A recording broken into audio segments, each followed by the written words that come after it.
Hi, my name is Paula Schmidt, and I am chairman of the White Oaks Doll Club's 50th anniversary. We have a huge celebration today at the beautiful Wethersfield Country Club. Our guest speaker will be Rebecca Kaufman, speaking on Steiff Dolls. So excited to be with you and this club today celebrating the 50th anniversary, which is delightful. This club is a member of the United Federation of Doll Clubs, which is the world's largest organization of people who love, cherish, collect, and study dolls.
I'm here today to talk about the history of Steiff dolls.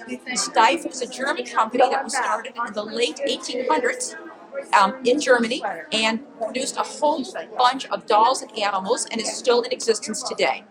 I brought a table here, which you can see, ranging from my oldest doll is this one here.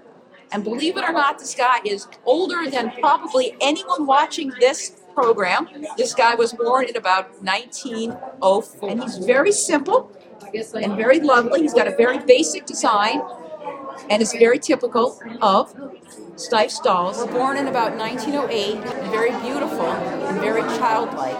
Well, they've been together for almost that long. I got these from a family who had them in their family. They were downsizing, and so they called me and said, what do we do with these? And I said, oh, you put them in a box and send them to me. Yes, they're just beautiful. Very nice.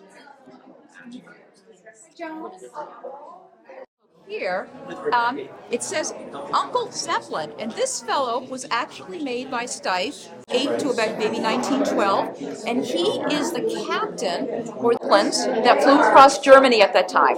Steiff was very well known for creating characters based on news stories, and at the time, the Zeppelins were flying across Germany and across Europe, and so the captain of those had a very romantic and fabulous job, and so Steiff decided to make a doll in the form of the Zeppelin captain. So Steiff was founded by Margaret Steiff, who was a woman in Germany.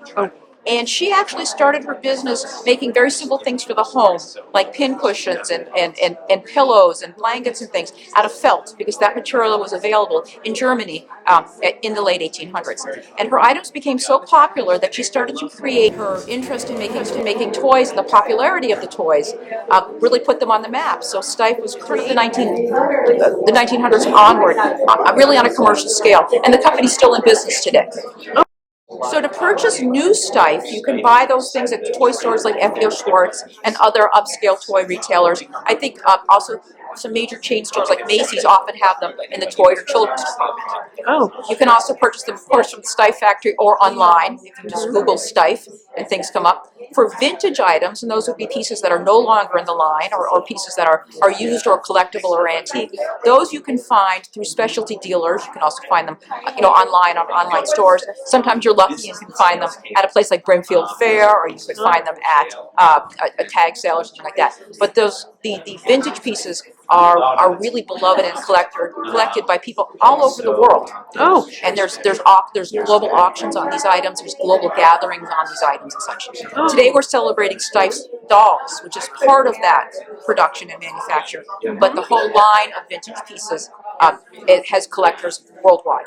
Oh, wow. So, right. They can be extremely expensive. When you look at these dolls on the table, without being too specific, maybe you could find one at Brimfield or a flea market for $50, $100. But a beautiful piece in premier condition would sell at auction probably, depending on the rarity of the piece, could sell for up to $10,000 to $15,000. Wow. Or even more if it's incredibly rare or a one of a kind or has an amazing provenance. But these are really coveted and really rare. And because so few exist today, it's sort of a supply and demand thing. Right. Obviously, the better condition it is, the rarer it is, the more it will sell for. Okay, very interesting.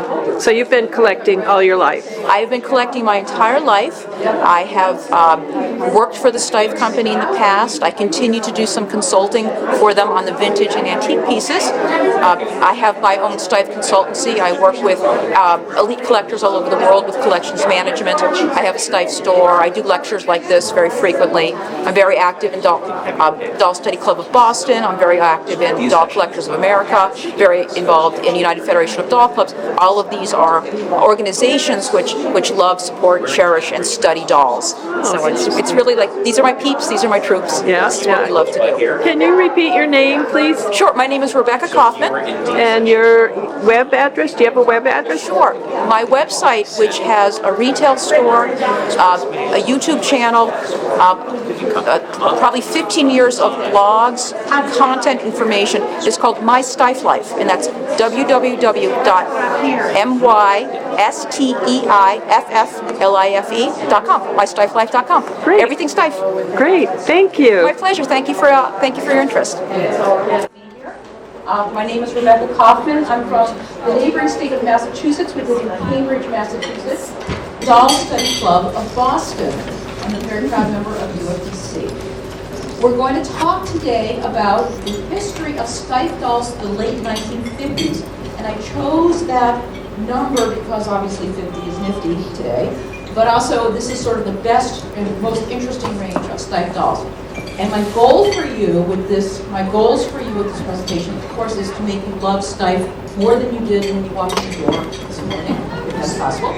And also to help you identify the Steiff dolls by the different characteristics per era. Whether you see these in a museum, or you see them at a show, or you see one in the garage, so wherever you find them, that you'll be able to say, oh, I think that's from the 30s, I think that's from the 50s, because of these distinctive characteristics. So that's my lesson plan for you, but we'll keep it light and fun.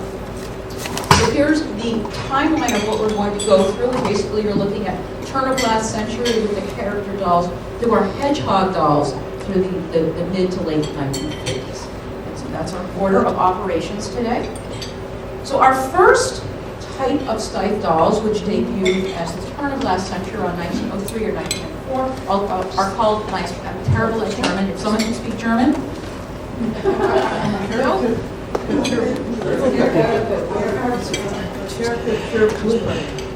Thank you very much for your help with that. Caricature Puppen, which basically means character dolls. And these dolls are known for their wonderful and unhuman-like proportions. You can see very long arms and legs, or very round and chubby fixed. It's like very simple faces and very simple structures. So those are Steiff's earliest dolls. And the designs. Oh, I'm sorry. Okay. Are you window shopping on my? Yes, Holly's window shopping. What you're going to see primarily with these earliest Steiff dolls from about 1903, 1904 onward, mostly masculine, which is super interesting. The designer of these dolls was Richard Steiff himself, who was the nephew of Margaret Steiff. So mostly you're going to see soccer players, athletes, policemen, firemen, sportsmen, military, that type of thing. Also Uncle Sam, of course, a perfect sort of characteristically lanky, long, fun, cartoon-like body proportion. This coffee cozy, which is from the famous cartoon character that Cats and Jammer Kids, is a perfect caricature design because it's just the body is so cartoonish and out of proportion. So what are these made out of? And Paula's going to hold up this fellow right here from 1904, maybe a little bit later than that, maybe 1905, 1906. The earliest ones were made out of velvet or felt with cord jointing. And these fist hands, and by fist hands it looks like you're actually making a fist. You don't see the distinct fingers, but the fingers will have stitching. Okay. Later you're going to see felt dolls with disjointing and more fingered hands. A very prominent facial seam, black wood or glass button eyes. These eyes are almost always jet black. Comical exaggerated features, that's kind of the big thing. The clothing integral to the body, which means you can't take the clothing off. And that's why these dolls are great, because when you find one, they usually have their clothing, because the clothing was made as part of their bodies. There you have IDs in terms of, some of them are pre-buttons, so they have no IDs, or blank buttons, or small trailing F style buttons and ear tags. So let's look at a couple of examples when I think about the earliest dolls, and here you can see the policeman, the teacher, the farmer, really big or really small with those tight hands, or just the farmer in the middle with his giant belly and giant knees and such, and the teacher with those fist hands. So this is a very early version of the character Pupin. This is a football player from 1903, 1904. You see the clothing is basically integral to the body, very simple face and such. And what's super cool about this guy is that football, which is actually soccer in German, football made a giant, sort of became extraordinarily popular at the turn of the last century, around 1903, 1904. And Steiff was noting that this was sort of a new phenomenon. The sport had taken over the country, so they produced a doll as a football or soccer player. Did they make a Caucasian version of that doll? Yes, they did. Yes, they did. But it's very interesting that he is African American. Well, he's not. No, he's black. He's black. He's not from America. He's German. Exactly. And here's another wonderful example of this cartoon doll. This guy is called the Fat Skier, which is the perfect name. Show me how wide he is. Okay. Oh my goodness. So he's just Notice his fabulous. prize. You got it. This is hers. That is called the Fat Skier. And he, again, the clothing is integral to his body. And I love him. He's really in beautiful condition. You see the center seam and the black eyes and such. Oh, excuse me, the pupil eyes is a little bit later. His Gucci's. But very, very well attired. His backpack is all original. His ski poles and his shoes, which look like they were made by Ferragamo or Gucci, could be. They're beautiful. Everything is gorgeously constructed, which is very typical to these early dolls. I was nervous to hold him. No, it's okay. They're built for tough. And it's interesting you say that, because if you look at the way these earliest dolls were marketed, think of the time that they were very popular, the turn of last century. What were the other dolls at the time? China, porcelain. You drop those dolls, and they're heavy, they break. These are the exact words that Steiff used to market their first dolls. Unbreakable and fully jointed. They're neither hard nor heavy. It's an exact sort of attack on what is being popular at the time in terms of other fashion dolls. These dolls are built for tough. Okay, so those are the Steiff's earliest dolls, and now we're going to talk about transitional dolls. And what I mean by that is these dolls still have these exaggerated proportions, but they're becoming a little bit more human-like in terms of their size and scale. And so these traditional designs, again, mostly masculine, but we do have here one of my favorite dolls. This is a baby doll designed for the French market, because the word baby is baby in French. This is a wonderful doll. Again, you can see has the fist hands, but the face is a little bit more. I'm going to check your pockets on the way out. So this is a wonderful transitional doll. This is the only female one on record, but I brought it today because she's so unusual. So these transitional dolls, they're felt with disc-jointed and fingered hands. So now you're going to see more real hands. And you see this fellow here with the fingers. Prominent facial seam. The earlier ones of the black shoe button or glass eyes or glass pupil eyes, you start to see those around 1908. They have toned down but still slightly exaggerated features. They have big heads, ears, and feet, but you're not going to see those really long, lanky legs or the big, giant bellies. They're a little bit more proportional. Their clothing is either integral to their body or is loose. And again, full details. One of my favorite transitional dolls is this guy called Boy Scout Bob. And this doll what's so cool about this doll? So the doll, the picture on the left is as pictured in the Steiff catalog. The picture in the middle is what a Boy Scout outfit worn by English Boy Scouts in 1909 looked like. So this is a picture of an English Boy Scout in 1909. And look at what Steiff did. I mean, start at the feet going up. The same shoes, socks, long pants, the belt, the whole 9 yards. They did a fabulous job translating the Boy Scout into a Boy Scout doll. This doll was an exclusive for Harrods. And my thinking is that this doll was possibly designed because in 1909 there was a rally at the Crystal Palace in London where 11,000 Boy Scouts attended. So it was a big deal. It was sort of a big European event. So I'm guessing that I might have designed this for that. It turns out the event accelerated the formation of Scouting for Girls, as well as it was the precursor to what would later become Jamborees and World Scout Jamborees. So I think this is what Steiff created in honor of that. Another wonderful transitional doll is this African schoolboy, and I brought him. If any of you know Sue Pop, she's a very good friend of mine, love her dearly. She found the African schoolboy for me on eBay for pennies, because nobody knew what it was, but it had no clothes. So my friend Sue Pop did the outfit that you see in the middle, which is very similar to the one that you see in his advertising. What's wonderful about this African schoolboy, of course, he's a sort of transitional design where he has somewhat human features, but it's still exaggerated. He has jointed knees. You see those great knees? Yeah. Are his pants up? It's okay, he's already done it. Yes, Can you see his knees? Okay. That's highly unusual. Highly unusual. Why do you think he has jointed knees? Booyah! Exactly. This was designed to be part of this African schoolboy vignette. And what you can see is how my friend did a beautiful job interpreting the outfits that you see that the boys are wearing, that he's wearing, which is wonderful. Oh, I'm sorry.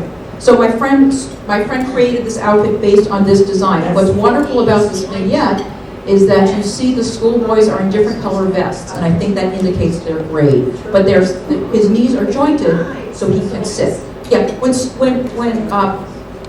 Rue brings that around, look at the eyes. They're really very, very interesting. Oh, the age? So the schoolboys are wearing different color vests, and I think it's by age, like by class. Like maybe the first graders are in orange and the second graders are. Have you ever seen that in real life? No, I would love to. Bucket list, big time. I wonder if it exists. Isn't it phenomenal? But you can see, and you can see the wonderful jointings and the beautiful construction of that. And speaking of bucket list, so this is the kicker. This is designed for Harvard. This is the one that got away. I know you all have one that got away. This is mine that got away because my husband and I live just a quarter mile from the Harvard campus. My husband works for Harvard, and I like Steiff dolls. So this would have been perfect for our collection. But he got away. So you can see sort of those caricature proportions, the googly eyes, the sort of cross-eyed, almost human proportions, and wonderful, wonderful shoes. Steiff is great with shoes. And because we are in Connecticut, I just want to confirm that he also made for Yale. So we can still be friends. This was the Harvard one, but there is also one for Yale. Okay. Now we're going to talk about proportional dolls. So we've gone from the cartoon type of dolls to the transitional dolls. Now we're talking about proportional dolls. And these really have human features and looks to them. And there's basically 3 different types of proportional dolls. We're going to talk about military dolls, children and students, and adult and professions and lifestyles. These are sort of adult dolls that are more aspirational in their look. So the proportional doll features, again, they're very charming. Most people, when they think of Steiff dolls, they think of dolls like Alita. I think I have Alita and her brother with us today. They're produced in 22 to 75 centimeters. So that's like, from here to here. They're scaled in human proportions. They have the center seam faces. They're fully jointed with mohair wigs, the glass or shoe button eyes. Most of these come with removable clothing, which is both great and not so great for collectors. It's great if you can find one with the original clothing, but then again, if it has original clothing, a child might have taken it off or lost it or it got dirty or whatever. or the clothing might not be original, but that's neither here nor there. What I love about these is the little girls always came with shoes and hats. They're always dressed for beauty and such. And so here you see Alita here. She's in what's called Sunday best, which means she's in the outfit that she would wear to church. So let's look at the children and the students. Let's just give you some quick examples. This is Hans and Olaf and Meta. Hans is in my collection. He's on the Susan, he's right there in the red vest. Yeah, perfect. Can you show Hans? And one of the things that's super interesting about these proportional dolls is that they were made spanning the World War I era. And during World War I, there was a lot of material shortages, but Steiff really continued its production. This particular doll has a felt head, because that is what you really see the most. It's the most prominent. His limbs, his arms and legs are made out of very inexpensive kind of linen material, because you would see them, but not really. But the core of his body is made out of a very, very rough and inexpensive material with like speckles on it. It feels it's not nice to hold, but clearly it holds the stuffing in. So if you find a doll and you check out its body, and its body is not all of felt, chances are it was made during a wartime, World War I, maybe World War II, but that usually should be all felt. Another beautiful feature of these student dolls were these long-haired dolls. Each one of these hairs was inserted into the scalp by hand. This is from the collection of Nancy Smith, if any of you know Dear Nancy, but she has a gorgeous long braid, and that's a student doll. And oftentimes the students came with backpacks, and here you can see one with her monogram Steiff backpack that's made out of mohair. And this doll would be part of a schoolroom as well. This is a vignette mailer, which is from our collection of Steiff ephemera. This is from 1909, advertising that this schoolhouse would become available to dealers and such. Rebecca, is the Steiff furniture Mark Steiff? Correct, it should be, yes. And Steiff would make that furniture. Steiff is also very well known, which is an entirely separate lecture, on its wood toy production, including furniture and dollhouses, blocks and such. Scooters, you name it, they made it. Yes, so there's the dollhouse mailer. And here's sort of what it looks like in person. This was sold about over 10 years ago at Theoriums for $50,000. It's not even the whole set. It's really quite beautiful. But this is a wonderful way to display the children. You can see the backpacks and the teachers and such. And what's fascinating, hot off the presses, is I was just doing some research for a collector on a Strunz bear, which is a direct competitor to Steiff. And I was doing some research on Strunz, and this popped up. This is Strunz. You know the song, anything you can do, I can do better? That's what Strunz thought about Steiff. So Strunz made everything that Steiff made, but not so good. So this is Strunz's version of the schoolhouse, because it was that sort of popular and such. Here is, Steiff did wonderful advertising, and advertising in ephemera is a lecture in itself, but used these wonderful student and children dolls for these loving, very realistic scenes. And this is just, oh my God. This was Knit Paula. Are you done? I'm not. Oh my gosh. Okay, there you go. That's all I need to say. This was never produced. The Steiff found this in the archives, and they sent it to me, and they're like, "What is it?" I'm like, "It's a topsy-turvy, duh," but it's like phenomenal. And I can only imagine that this wasn't made because it would be incredibly labor-intensive and incredibly expensive to do so. But there is one of these sitting in the archives. This is a Steiff student topsy-turvy doll, which is just. You'll never, if you see this, call Paula, and get yourself some oxygen.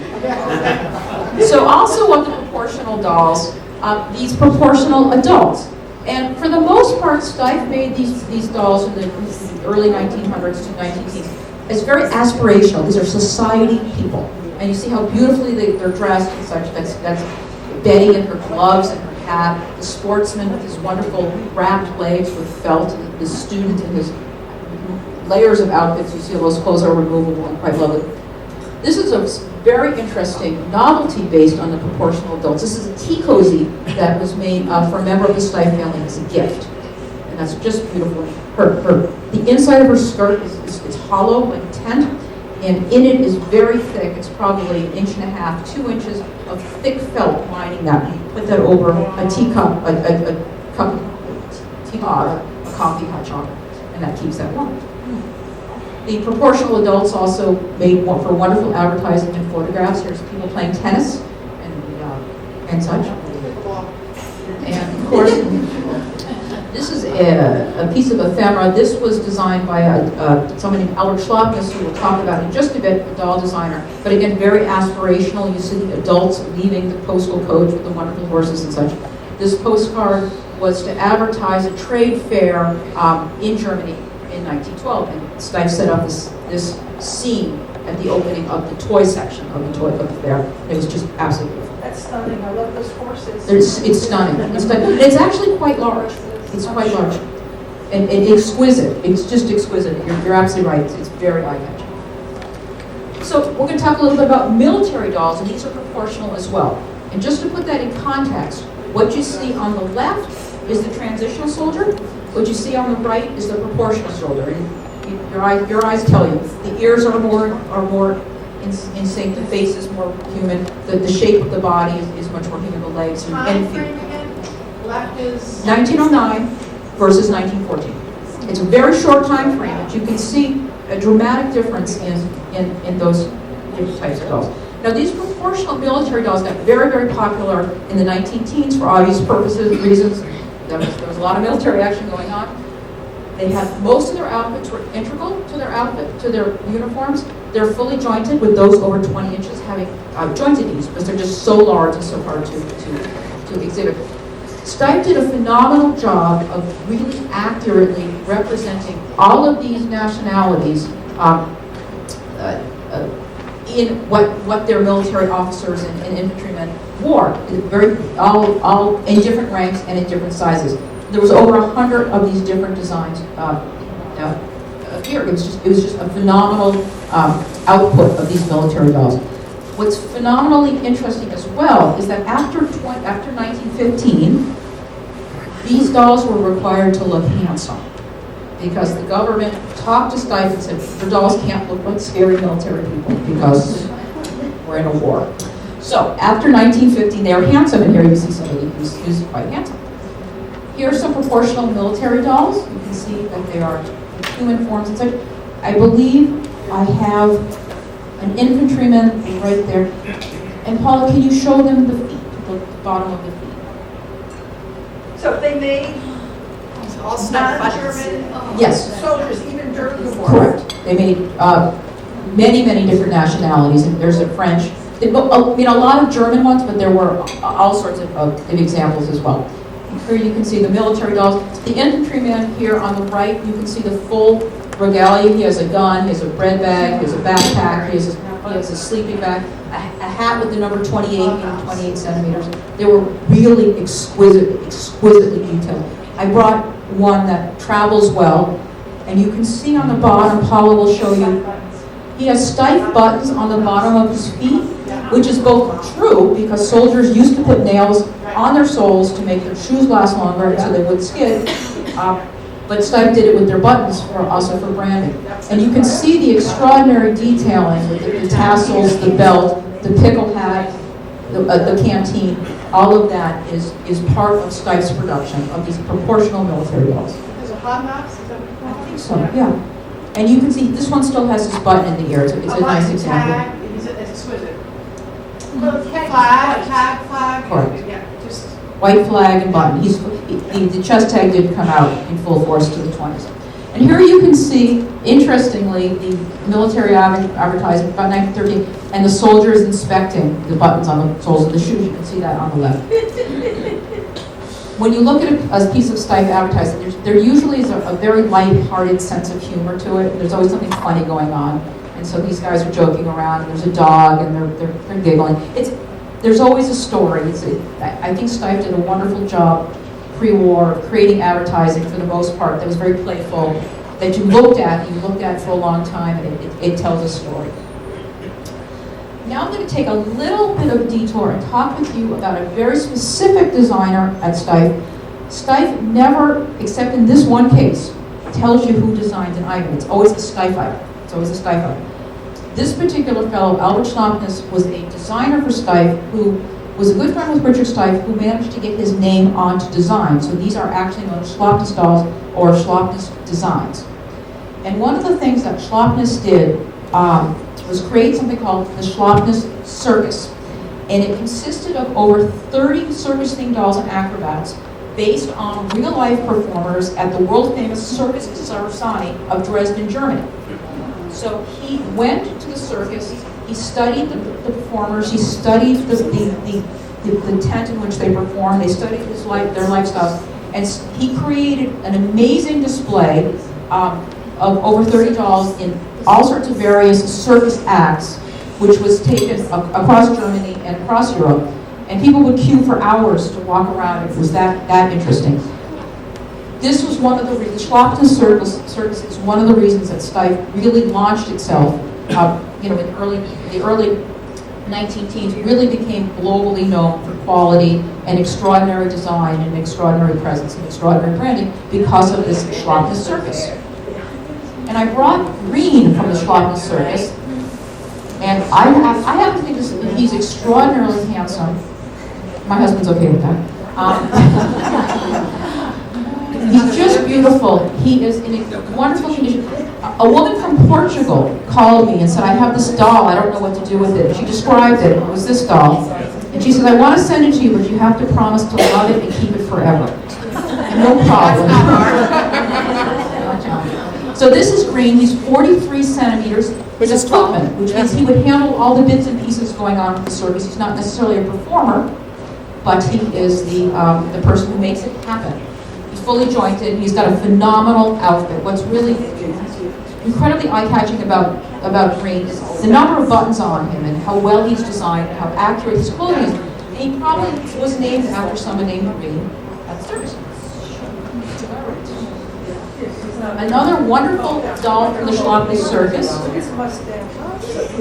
is this Chinese acrobat.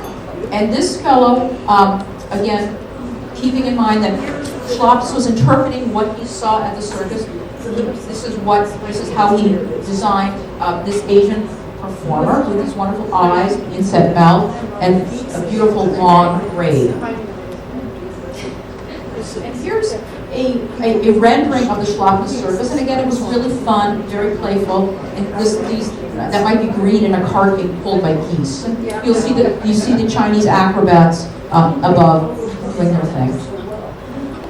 What Susan Rood is holding there is called the Hungarian, and the Hungarian is fascinating. Just turn him around. See, he's got a beard that goes. His hair and his beard are so long that they're coming out under of his jacket. You see that? Oh my gosh! That's all. I think that's supposed to be the Hungarian's hair and beard. If you look at the front, it's also there. It's fascinating.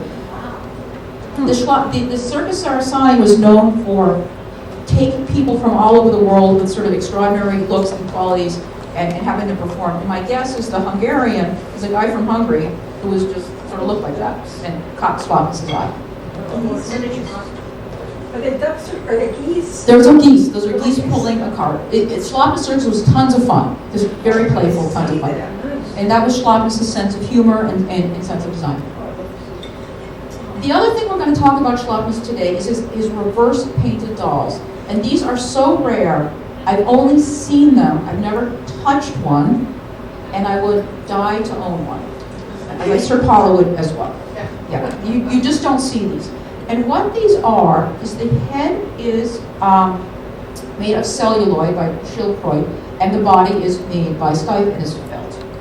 So these dolls, they're called apricot because what they have an apricot glow to them. The way it works is that Steiff bought the heads from Schildkreuth. They cut a hole in the back of the head here. Okay. They painted the features of the doll's face from the inside. So imagine a paintbrush going into the head. So that paint is not on the outside. The idea was that you could wash it and it wouldn't chip off. So the paint is on the inside. And when you paint on the inside with celluloid, it gives it a beautiful glow. Okay? So they would paint everything up. Then they would stuff Excelsior into the head and glue it up. So the head was stuffed with Excelsior and it was put on this body. And they were put in a number of different designs, such as the same doll in different outfits for the seasons. They also came in regional clothing. They were dressed as clowns, and there was also an African-American version, a black version. What's distinctive about these dolls is obviously they don't have ears that you can put a button in. They came with this red, you see the tag on the doll on the left? It's in the shape of a bear. It's a plastic tag. Here they are. So they had the proportions of a 3-year-old, and it was the BB&N blank buttons. Their doll is 3 ways jointed and made from felt or linen, depending on what was available, in the bare-faced tags. They didn't make very many of these. The expression sounded like a great idea at the time. Yeah. This sounded like a great idea at the time. No center seam, we don't have to deal with that, no futzing around. The problem is, you have the doll, the child is like, oops, the doll's head's cracked. You drop the doll, the head is cracked, it's good for nothing, okay? These sound like a great idea at the time, didn't really work out functionally. So to find one today, I've actually never, like when I go into the sales room at UFDC, this is what I'm looking for the past million years. And 30 other people now. And 30 other people. You can call me if you find one. I've never seen one. I'm dying. I mean, I've seen these 2 pictures of Axel and Ernst were displayed at the Steiff Museum. I took their picture there, but I've never actually held one in my own. Yeah. Here's a few more of them. Here's Rita and Vera. You can see the plastic tags there. And again, the dolls with the shoes and the hats. And I love this, just so you get an idea of how they were advertising in 1924. Here are the outfits, the dolls in the different outfits, the clowns, and such, the winter, summer, spring. Very sweet. And notice in the writing, it says Steiff Schlappnis. Very unusual. I can't think of another time when you saw a designer's name. And here's, again, very darling, simple design, but very endearing. Love every one of each, please. Love it. Adorable. And it's like this. Okay. Now we're going to talk about the last pre-war distinctly doll produced by Steiff. And these are called the pressed felt-faced dolls. And here you can see an example of these. Okay, I bought that one from you. You bought Rosal? Yeah, you sold me one. Okay, beautiful. And I shared one. Okay. And you can see Rosal here on the left, she's made from felt, and the girl on the right is made from linen, again, closer to the World War II production. So, what do you need to know about these? These came in a number of different, not only were dolls produced, toddler girls, toddler boys, evil clowns, and I'll show you what I mean by that. I've seen a gnome produced as this. I've seen a chimp produced as this. I've never saw that before. That was phenomenal. That is a sailor boy produced that Paula has found. But we're going to talk about these. So how were these made? So these were made, so Steiff had been trying since the 20s to get rid of the center seam. And I think the Schlappnis dolls with the celluloid heads were a good effort towards that. These guys have no seams. What Steiff did is they took a mold of an idealized child and they placed hot felt over that and they molded the felt to this mold. They pressed the felt down, they steamed it, and it took the shape. Once that dried and cooled and dehydrated, they took a plastic mask in the same form of the felt and put it behind. So what you're going to see is there's felt, but the mask behind the felt keeps the shape, like you can see the nose and the mouth and the cheeks and such. That's held in place with this plastic mask. And they either had painted eyes or they cut the eyes out and put the glass on. So these were idealized rosy toddlers. I didn't make up those words. That's the words that Steiff used, which is very interesting when you think about the time frame in which these were made. These were made in 2 sizes, large and smaller. They all had removable, well-made clothing. Pre-war, there was 20 girls and 7 boys, and post-war, it was all girls. But these are the pressed felt-faced children. I love this picture. He's very idealized, kind of beautiful. Lucky boys with all those girls. Here are the IDs that you can see on these dolls. They have, because their ears, for the most part, are integral to their heads, they would have their button in their ears as a bracelet. Was the wrist? Did you see that on the? Yes. They saw the bracelet? Okay. And then the chest. That happens to be a very early post-war version, but it would be identical to this. and the chest head. It's called the watermelon face. Chest head is the shape of the bear's face. And of course, these made the cover of the catalogs, and as part of the catalog, delightful, playful children. And even in the catalogs, you can see the dolls playing with dogs and such. In the lower right-hand corner, you can see the clown. That's the evil clown. Only because he looks a little evil. These are press face. Another version of the press face. My husband's laughing hysterically. Do you think they look evil? Did they look like me? Okay. The clown puppet, a roly clown, and a clown. And what's interesting about these is the clowns were made on the early side of the press face felt line because their ears are actually, in a lot of cases, are sewn on. They're not. Yes. The doll that Susan Moon is showing you is from this era. It's very early in the press face line. The ears are not integral to the body. They were sewn on, and then they can have buttons. The wig, is it a wig or is it implanted hair? It's a mohair wig that's sewn into the head. And here you can see the roly-poly clown and the clowns from 1940, just to get a context of how things were advertised. What's very interesting about this picture is if you look at the period in which it was taken, 1940, all of these items are wartime production and are produced with materials that are not typical to Stiffe's production. You'll see a lot of wood during that time. If you look in the upper left-hand corner, you'll see an elephant made out of sort of this strange woolen plush.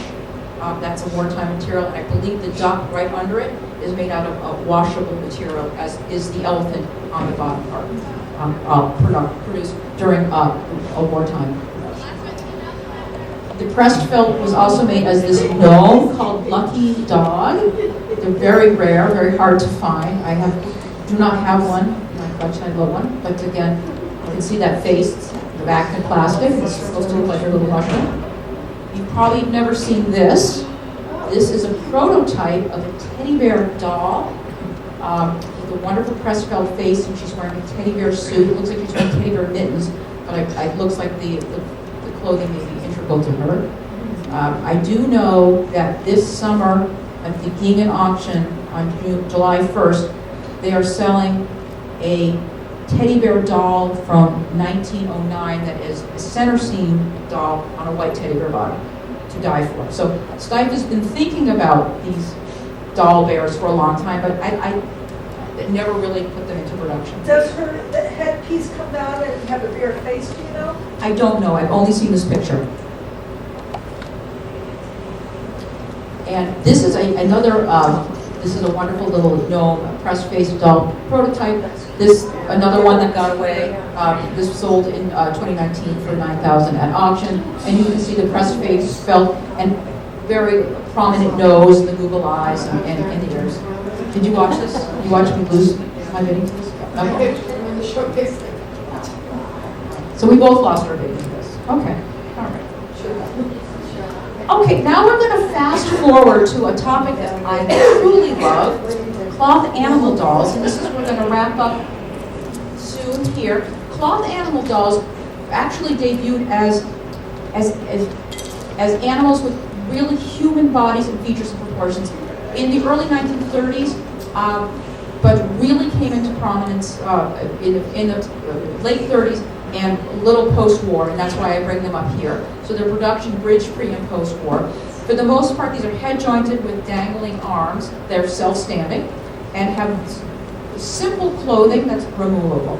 And most were made in boy and girl pairs. This is a pair of rabbit dolls in 25 and 60 centimeters. The 60 centimeter one I call the mayor. He's the mayor of my Steiff collection, and I put him in the window at Easter. Kids love him. Here's some other cloth animal dolls, and as I mentioned, many of them came in pairs. My Fox doll is looking for Mrs. Fox. We've never been able to find that. I have Mrs. Fox. Ooh, that's true. Okay. Ooh. Put them on a date if it happens. The Dalmatians, the rabbits. The bellhop did not come with the girlfriend. Oh, I know. Did you love those? They're wonderful. They have flat feet made for standing, so they don't even need stands. They're fabulous. And here's some print advertising. This is from about 1952, 53. You can see the teddy bear dolls, the the rabbits that Susan Root is walking around with, the Doxy dolls. There's Mrs. Fox and the Hunter. But these are the cloth animal dolls. Steiff also made miniature animal dolls. Susan, while you're there, keeping you busy. Yes. These are wonderful. These were produced in 12 or 13 centimeters from 1954 to 1964. They are primarily have rubber bodies and these adorable mohair heads. The outfits are partially removable, and their shoes are integral to their bodies. They're teeny tiny, they're adorable. Kids use them for dog houses and as pocket pals to take to school. Also boys and girls pairs. This is Television from 1955 through 1957. And here are some other miniatures. Hold up your hand. This is how big they are. They're really tiny, beautifully well made. The issue is the body was made from rubber, and it tends to dry out and break, so it's hard to find these intact. Here you can see a whole bunch of what we were just talking about. You can see the miniature animals on the bottom, and the we're almost at that. Paula's holding up what's called Larifari, who's pictured up in the top along with the cowboy. But here's wonderful dressed dolls. And this is a picture from Steiff's catalog. That's so cute. Isn't this wonderful? I love that they're at a bar. Yes. That's a juice bar. Why aren't we? Okay, so here are That's great. I some would love wonderful this one. Steiff miniatures and a few friends that you probably recognize at a bar, including a little cat that's Licks and Lipsy, attached to boots. And finally, we're going to rubber-faced dolls, and for the most part, Steiff's rubber-faced dolls were produced as part of an efficiency strategy in 1950 because it's easier to mold dolls than to sew them or anything like that. So these were designed to be reproduced en masse, inexpensively, but still very good. And the same mold would be used across different designs, and I'll show you what I mean by that. Gnomes look like Santas, look like other characters as well.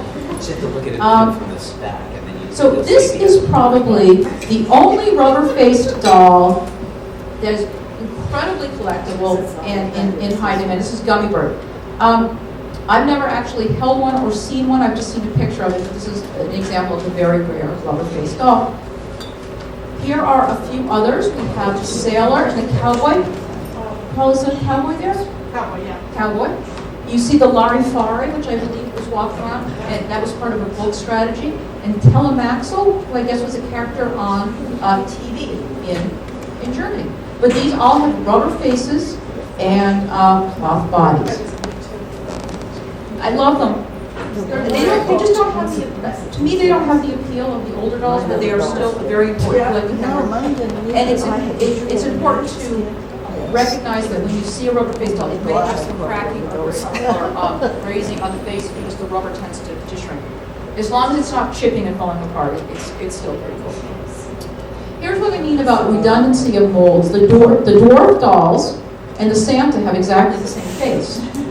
So the Santa has a mustache. And they're just finished differently. But these were very, very popular and produced in great numbers. And also the clowns were rubber-faced dolls. And the clowns were very popular. They made the cover of the Steiff catalog from 1954. What's fun to look at with Steiff, as with most companies, they put on the cover what was new and exciting, what they thought would do really well. So Steiff had great hopes in this clowny design, as well as this snobby poodle, which was new at this time. This is a very interesting piece of collateral in our collection from 1957, and the reason I just bring it up is that this is an advertisement for KLM Airlines. It's a German airline. They're interviewing a member of the Steiff family, and look what he has with him. He has that clown doll. So this was a very big part of the line. I believe this was like in Forbes magazine or something like that. So it was a big deal. And finally, hedgehog dolls. And so these hedgehog dolls were icons in Germany, and they were drawn by an artist named Ferdinand Veal. These dolls are mascots for a publication called Horzu, which was a radio and television news and also a publication. Sort of think of it as People magazine. So these are like the People magazine logos in the 50s. They were produced in 1949. They were introduced in 1949, and Stipe said this is sort of the next greatest thing. We're going to produce them from 1951 onward. And the earliest ones have a very straight hairline, and the older ones have a pointed hairline. These guys are designed to look ruddy, like we've been in the garden all day, and the pattern hasn't changed over time. And when I was working for Stipe, there was discussion of updating Mecky and Mickey, and of course it was like chaos. It would be like, redoing Snoopy. You just don't touch perfection. So these have stayed the same since 1949. And here they are, the Mickey and the Mecky. You can see they look rugged. They're not. They're spotlessly clean. They have their chest tags. These are super fun because they have hairy chests. Even the girl has a hairy chest. I know there's a Mickey and Becky. Barbara Jean Got. There is Mickey and Becky, and they had, of course, they were having a successful run. So of course they have children whose names are Mackie and Mucky. Those came out. So these guys, they were introduced in 1951, and the children came out in 1953. And those of you that have been to my house, I have the studio one you've seen in that back bedroom, and he's 50 centimeters, so we're going to go bigger than that. He's this tall. Absolutely, they're still popular today. They won't fuss with them. They tried to do it. Nope. Okay, and so of course, Stipe realizing these are super popular and sell really well. Here are some rarities. These cousins. This is Alpo and Alpha. You can see the little hedgehog look to them. And Fuga and Monty, 1964. Hedgehog cousins. Here's our hedgehog family in about 1955, perhaps, with the Mickey, Mecky, and their kids, just really idealized. Even though these are hedgehogs and dolls, you can actually, they almost look like a family out and outing, sort of taking a shot for Instagram. And of course, made the cover in 1952. That Stipe puts on the cover what they expect to be popular and introduced and such, and there's what they thought was going to be the big seller of the year, and it was indeed. Well, that's what I have for you today. I hope that you have learned about Stipe dolls and how to date them and how to appreciate them and what makes them special. My contact information's here. If you have find a Stipe, you're like, what is it? What's it worth? What do I do with it? Call Paula. My cards are here if you need more information. So that's what I have, and thank you.